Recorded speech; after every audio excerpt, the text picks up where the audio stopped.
CM స్థాయిలో ఉన్న వ్యక్తి జగన్ కూడా ప్రజలిచ్చిన తీర్పును అపహాస్యం చేసే విధంగా మాట్లాడుతున్నారని ఆరోపించారు టీడీపీ అధికార ప్రతినిధి నిమ్మల రామ్మోహన్ నాయుడు. 5 ఏళ్ల పాటు సాగించిన అరాచక పాలనకు ప్రజలు షాక్ ఇచ్చారని గుర్తు చేశారు. అయినా ప్రజల తీర్పునే తప్పుపట్టేలా మాట్లాడుతున్నారని వ్యాఖ్యానించారు. ప్రజాస్వామ్యంలో పాలకులనే వాళ్ళు యజమానులు కాదు, పాలకులనే వాళ్ళు సేవకుల మాదిరిగా ఉండాలనేటువంటి విషయాన్ని, వాస్తవాన్ని మరిచిపోయి ఏదైతే ఒక హిట్లరు, ఒక ముస్సోలిని, ఒక ముషారఫ్ మించినటువంటి నిరంకుశత్వ నియంతృత్వ పాలనని ఏదైతే ఆంధ్రప్రదేశ్ రాష్ట్రంలో అందించాడో,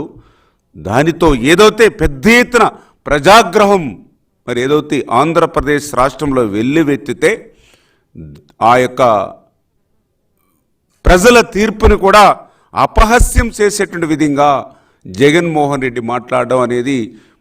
చాలా చాలా దుర్మార్గమైన విషయం అని చెప్పి మరొక్కసారి సందర్భంగా తెలియజేసుకుంటూ, మరి ఏదైతే 5 సంవత్సరాల జగన్మోహన్ రెడ్డి పాలనను ఏదైతే ఆయన అరాచకత్వాన్ని గుర్తించినటువంటి ప్రజలు విజ్ఞతతో వాళ్ళు ఓట్లేస్తే, మరి ఆ విజ్ఞతనే ఈవేళ ప్రశ్నించేటువంటి విధంగా, ఆ ప్రజల విజ్ఞతపైనే నిందలు వేసేటువంటి విధంగా జగన్మోహన్ రెడ్డి ముఖ్యమంత్రి స్థాయిలో ఉండి మాట్లాడుతూ ఉన్నాడనంటే, నీతి లేని రాజకీయ నాయకుడు ఎవరైనా ఈ దేశంలో ఉన్నారనంటే అది జగన్మోహన్ రెడ్డి అని నిన్న ఆయన మాట్లాడినటువంటి మాటలను బట్టే మనం